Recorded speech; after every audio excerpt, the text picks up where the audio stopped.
Finally, the two wives of Okoye, Peter and Paul wife, which is Lola and Anita, finally make up their difference. They finally come together in in Thanksgiving in America on the 25th of November 2021.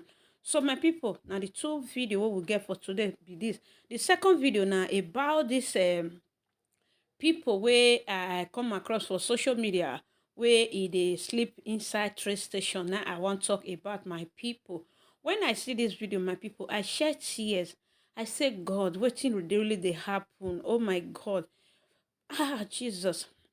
Imagine now our people be this one, our black, but I don't know the country where they from come.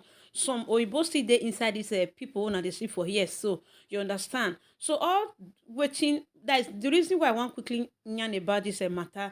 Now about people where it they house, people who will live for Africa. So make they I beg they use our money well. Make they know they use person till they compare person say see your mate, see where they don't do, see wetin they don't do, see what the house where they don't build. My people, parents, mothers, fathers, single mothers, single fathers, brothers and sisters, cousins and nephews, wey dey jealousy pikin wey dey Europe, wey dey kpokpo pikin wey dey Europe, make una come see where una children, una brother, una sister dey sleep. Na train station na be this one for Napoli.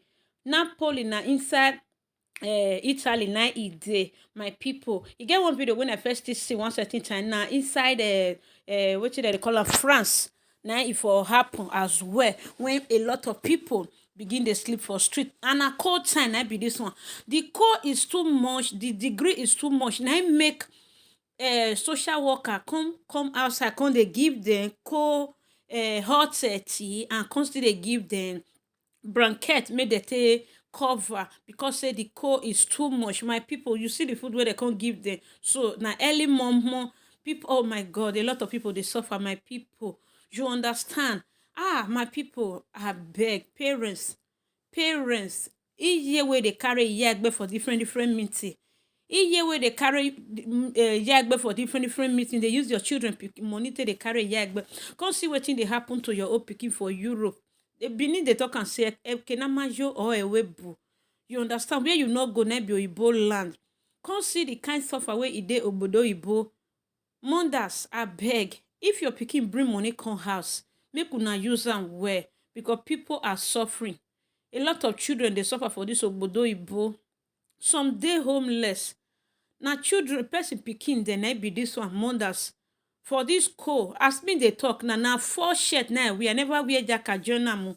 4 shirt for inside house with heater still dey on, because it's close. There is na winter time na we dey.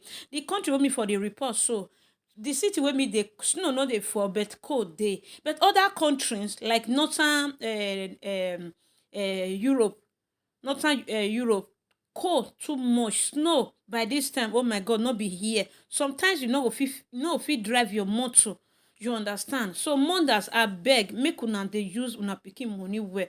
Make una no dey talk say you go bring another one tomorrow. Person go gather money for house project for una go use am take go marry wife. You wey wan marry wife, you no know say you no get money. You wey wan marry born pikin, you no get money, now you wan born pikin. At least dey pity for your brothers and sisters wey dey obodo Oyibo. Life is not easy at all. E no easy for this side. You understand? When I see this video, now I say, God, may I quick yarn about am, may I throw am for social media, so that may people pick am, may they still show am to our mothers in the house, may they know say e no easy for here at all. You understand? Because person go bring money come say help me use am take do this thing. Una go dey use am take dey do another thing, use am take dey carry yagbe. Mama go dey use am, especially mama wey no dey husband, as wey don pursue her husband, don turn her husband to RIP. You go dey use the money take dey carry small boys and sugar daddy. Come see where your pikin dey sleep. Come see where Osabohien dey sleep. Come see where Anita dey sleep. Come see where Efoboma dey sleep. Come see where Rita dey sleep. Come see where Omoya Nyagbon dey sleep. The boy and the girl, see where they sleep. Mothers, I beg, I need them. Make una they use our money where you understand. Not be one mother they talk to. All mothers wey dey Nigeria, e no reach 10% where e good for inside. Families, e no reach 10% where e good for inside. Where they go say, I give you this money, use and do wetin I use and send you. Where they go really use and do that thing. My people. Imagine, and these people, they are homeless. They not get money to rent house because they not get work. So the only option na to sleep for train station. You understand? You don't know anybody for Europe. Talk like say you get friends where you want go squat with. So at the end of the story, you end up sleeping on the street. Many people, I don't hear many people's story. Especially people who pass Libya come. They say then they sleep train station. One saying sleep train station for 3 months before you see who help am. My people, not be small matter. Train station and an open place, not be say air condition dey, not be say they lock the train station say road dey like this. Now just this jacket and blanket na they use take dey cover before government will come still bring jacket, bring this thing come for them, wetin dem dey call am, bring this blanket come for am. Abeg parents, girlfriend, before I forget, girlfriend, wives, not talk say your husband just bring 100 euro, bring 1000 euro, you go your feel say maybe e easy. You understand? E not easy for this side at all. I pray may God let am easy for us. People go talk say, if that side no good, why they not come house? You no go know, who no go no know, na be obodo ibo. Who no go, e no know. So now I say, okay, make I quickly bring this video come give una before I enter the second video wey carry me come out for today, my people. So now so we see the matter. Abeg, make una dey use the money well. You understand? Those people wey dey outside for there, they no get money to take rent house. You understand? So tomorrow, if they get money to take rent house, abeg make una use their money well. I need that. AB World Entertainment need that for all mothers, all wives, all girlfriend. If you know say you know fit wait for the man or the woman, abeg boyfriend, fiancé, husband, no use the money anyhow because e no good.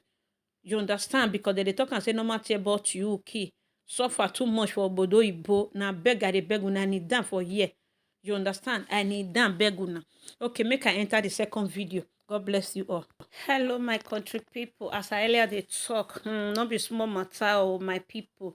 Make una come see wetin dey happen for social media and for the family of Okoye. Everybody knows say Peter and Paul don't finally unite again. So it can remain their wives, my people. On the 25th of November 2021, I will see say the two of them unite for America.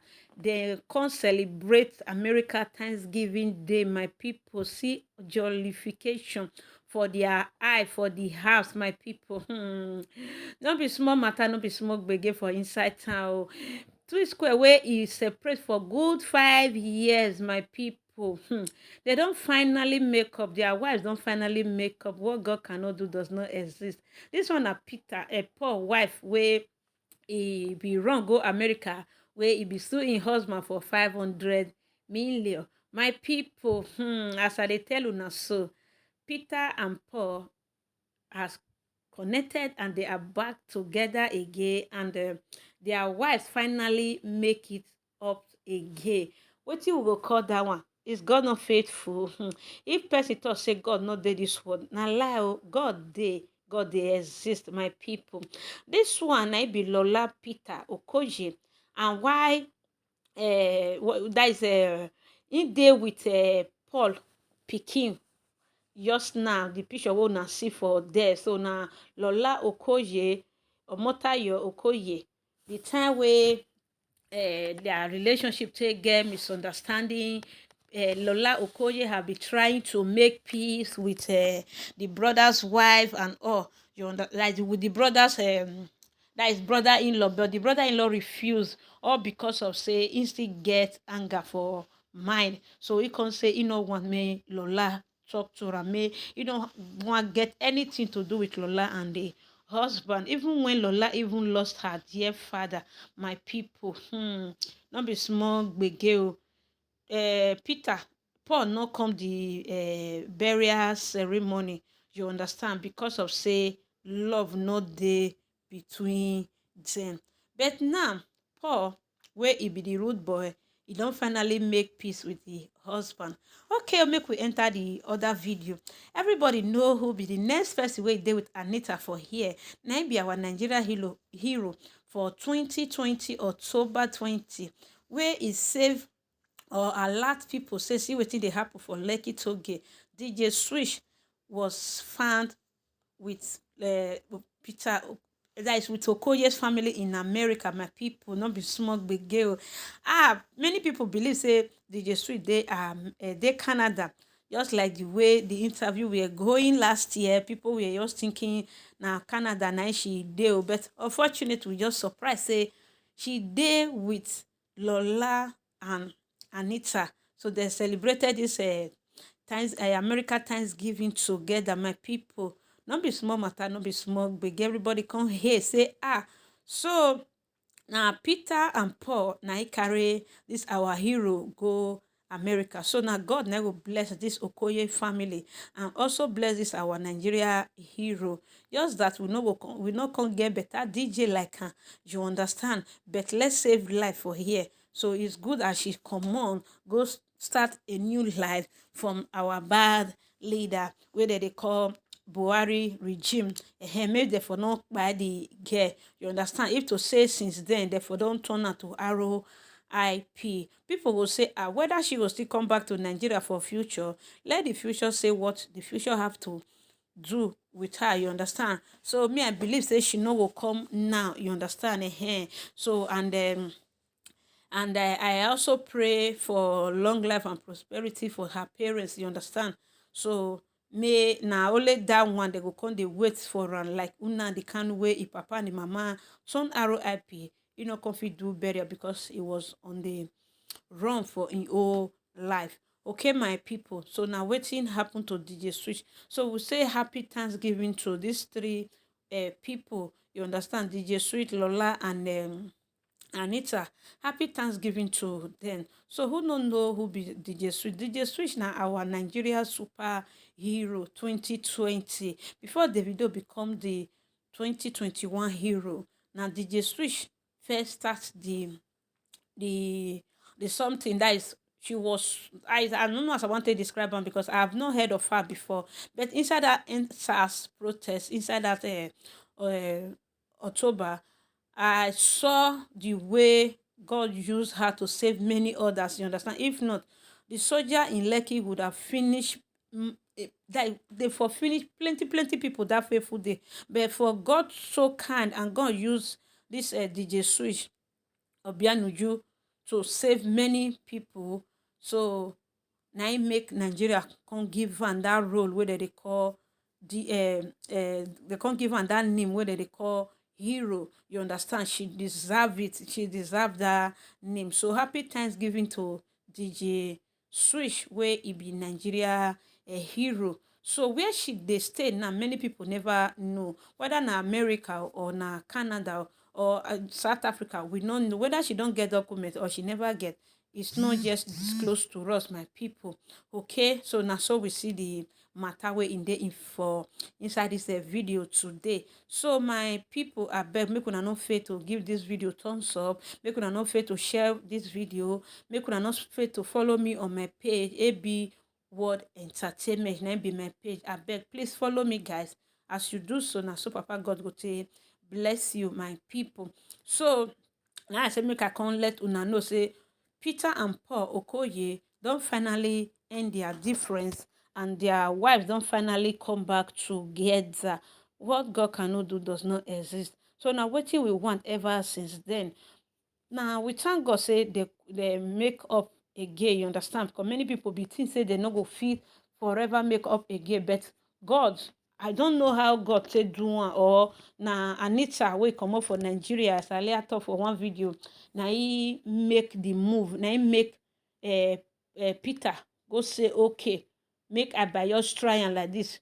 Because maybe a lot of people would they talk say maybe na rude boy na be the stubborn one for inside, or Anita na be the bad person for inside. But thank God all the settlement was coming from Anita's side. You understand? So as I earlier talked for on that video, I say anytime when you taste fish, say the place where you dey is no good, try move away and leave move away and enter go close, like go to another place, if na another country, another city, life go better for you. Immediately Anita comot for Nigeria go settle down for America.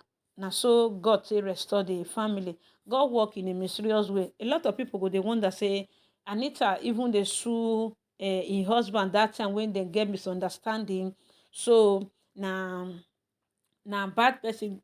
God get why Anita comot. You know why Anita comot for Nigeria wey she go America go settle down for that side, you understand? If to say maybe na Nigeria, I no believe say maybe this settlement for quick come like this.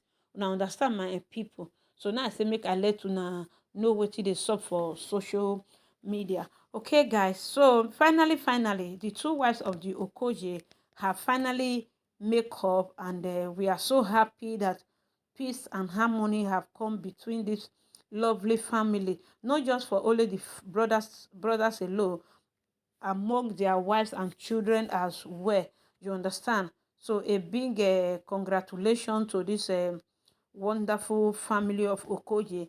So I believe their mama would be happy for wherever she dey, and the husband dey as well, because of this reunion where it dey between twins pikin.